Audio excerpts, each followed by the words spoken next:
Querido Caín, voy a contarte una historia, posiblemente de cosas que nunca te han contado. Hay amenaza en la Antártida. El mar está revuelto. El agua se lleva los papeles. Los girasoles se han vuelto ciegos. Se hace un ensayo sobre la ceguera. Se coge de modelo a la pista. Aún es de noche. Se teme al silencio. El alma se apaga. 100 años de soledad. No, aunque parece. Nuestra patria habla.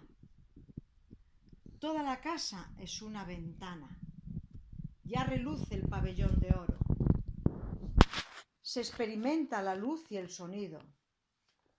Hablamos de héroes y tumbas, de descubrimientos, de amantes y enemigos, de las enfermeras salvadoras eternas, de la alegría, de la mejor actriz, de España entera con humor, de cuentos en primavera, del tiempo que nos une.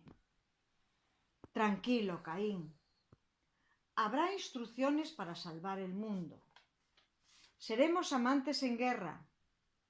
Recorreremos el camino viendo las orillas, una y más veces. Lo llamaremos el siglo de los sueños. Mientras, Caín, disfruta y tráeme felicidad cuando vuelvas a mi lado.